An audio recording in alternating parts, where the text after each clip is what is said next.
Olá, tudo bem? Aqui é o professor Gilberto Costa Júnior e hoje eu estou aqui para falar com vocês sobre o complexo de subluxação, cujo CID é o M99.1.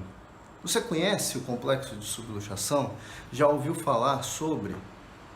Tem muita gente que acha que o complexo de subluxação é o conceito de uma vértebra fora do lugar ou de uma articulação fora do lugar, né? Como se a articulação tivesse saído, né, de contato com a vértebra subjacente e aí causado uma lesão específica. Bom, esse conceito também existe, né? Seria menor do que uma luxação, seria uma lesão ortopédica, por exemplo.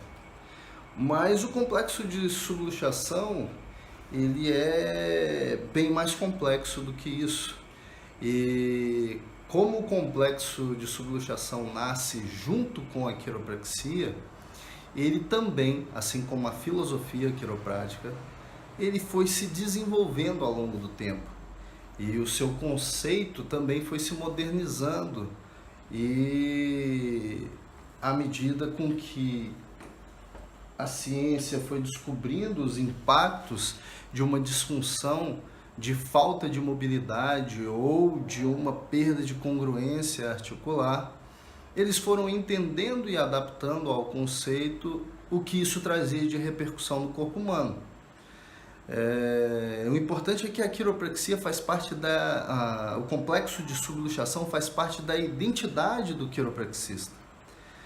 É essa entidade clínica que o quiropraxista busca no seu exame físico e na sua análise clínica.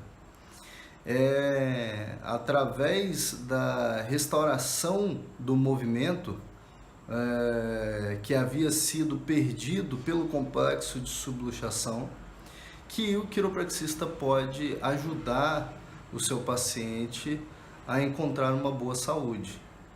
E você pode falar o seguinte: você não está superestimando o complexo de subluxação, uma vez que isso poderia trazer apenas repercussões musculoesqueléticas, ou seja, no aparelho locomotor? E na verdade não, o complexo de subluxação ele pode sim trazer repercussões em todas o tecido alvo da inervação correspondente ao segmento vertebral que foi acometido pelo complexo de subluxação. Então,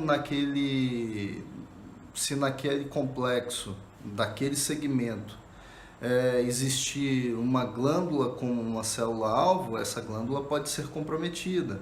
Um vaso pode ser comprometido. Uma víscera, um órgão, independe. A região que for inervada por aquele segmento pode ter o seu funcionamento prejudicado. E não é porque a ciência ainda não consegue demonstrar com clareza o complexo de subluxação que nós devemos refutá-lo. Muito pelo contrário, nós devemos buscar maneiras de compreender melhor o que é o complexo de subluxação e trazer à luz a essa questão que vem trazendo polêmica e dividindo opiniões ao longo de todos esses anos. Bom dia, colegas fisioterapeutas, estudantes de quiropraxia e especialistas em quiropraxia. Meu nome é Juliano Romani, eu vim aqui na posição de presidente interino da Associação de Quiropraxia, ANAFIC, esclarecer a nossa posição sobre o complexo de subluxação vertebral. Então, por muitos anos, o conceito de complexo de subluxação vertebral ele foi colocado de uma maneira muito simplista e unicista, no qual entendia-se que um mau posicionamento vertebral causaria toda uma doença para o sistema do corpo humano. Porém, esse conceito já não é muito mais aceito dessa maneira e ocorre muita confusão e muitos conflitos aí sobre colegas que ficam discutindo sobre essa questão, se ela é evidenciada pela ciência ou não. O fato é que esse modelo simplista há muito tempo já não é mais aceito. Então, o modelo mais correto hoje seria que o environment, ou o meio ambiente em que o ser humano está inserido, ele vai delinear vários estímulos para esse sistema do corpo humano. Então, tanto a temperatura quanto o local de trabalho, fatores emocionais, sobrecarga biomecânica, desordens viscerais, muitos outros fatores, inúmeros fatores podem desencadear algum complexo de subluxação vertebral.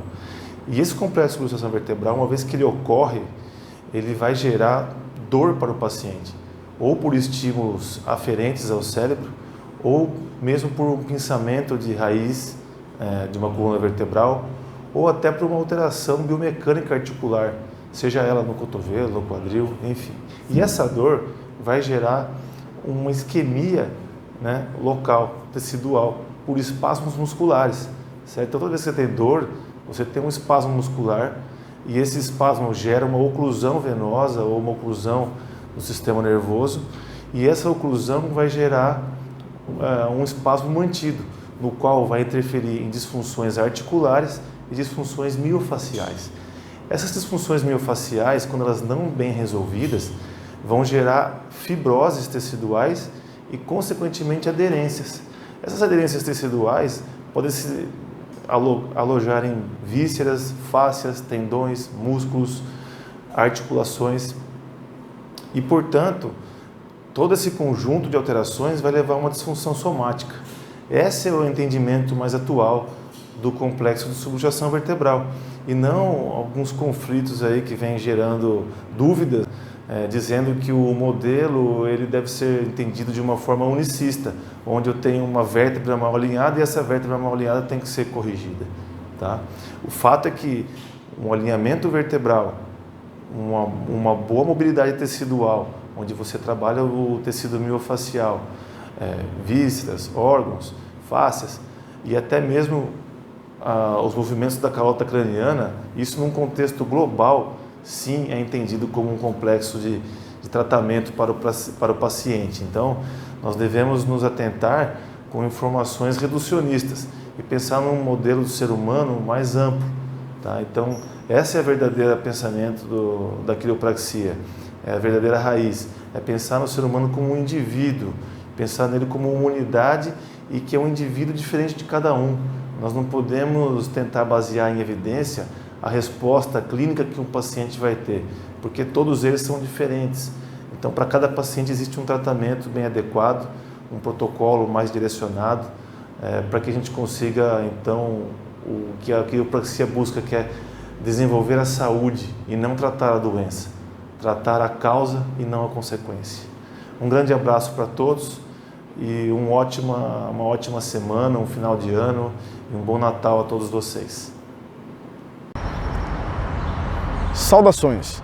Eu gostaria de me pronunciar a respeito de uma postagem que está sendo veiculada na internet de forma irresponsável e inconsequente. Em nenhum momento uma associação oficial de quiropraxia veiculou oficialmente que aboliu o conceito de subluxação quiropráxica ou mesmo de ajuste. As associações de colégios de quiropraxia americana, de faculdades de quiropraxia americana, a Associação Internacional de Quiropraxia e também a Federação Mundial de Quiropraxia, bem como a própria Organização Mundial de Saúde, reiteram que a quiropraxia é uma disciplina de cuidados em saúde com foco particular no cuidado da subluxação quiropráxica. Nem mesmo no site da ACA existe qualquer pronunciamento contrário ao conceito da subluxação ou mesmo abandonando ou abolindo esse conceito. O que se discute é que o conceito inicial de subluxação quiropráxica, aquele proposto há mais de um século atrás, está ultrapassado e passou por constante evolução. Mas já em 1906, Solon Langworthy já propôs modificações a esse conceito, instaurando o modelo protodinâmico, e que foi aperfeiçoado ainda mais por Henri Guillet dentro da própria Palmer College of Chiropractic. Ao entrarmos em contato com as associações internacionais, essas repudiaram o que foi veiculado aqui no Brasil e contestam essa afirmação. O que nossos representantes, tanto nos Estados Unidos quanto na Inglaterra, mencionam é que um grupo de profissionais que visam compensar sua completa falta de habilidade em realizar o ajuste quiropráxico e também de fazer o perfeito diagnóstico da subluxação quiropráxica, tornando o tratamento mais resolutivo e mais efetivo, visam então tumultuar o mercado, desenvolver estratégias de ensino mais simplistas que promovem então um melhor entendimento, considerando a sua falta de acesso à informação e à formação adequada em quiropraxia. Profissionais que não têm acesso à informação, nunca tiveram formação com verdadeiros doutores em quiropraxia, não desenvolvem os princípios da quiropraxia, não acreditam na filosofia quiropráxica e se lançam no mercado da quiropraxia com apenas finalidade lucrativa. E para dar base à sua fundamentação, então desenvolve esse tipo de estratégia. Esses profissionais não clinicam ou ensinam quiropraxia. Isso é muito importante. Afirmam que são pós-graduados em quiropraxia, que são especialistas, que são professores em quiropraxia, mas aonde tiveram a sua formação? Formação extremamente precária promove um raciocínio e uma internalização ainda mais precária. É muito importante que todos entendam que não existe quiropraxia sem subluxação, não existe quiropraxia sem ajuste. Fazem qualquer coisa menos quiropraxia.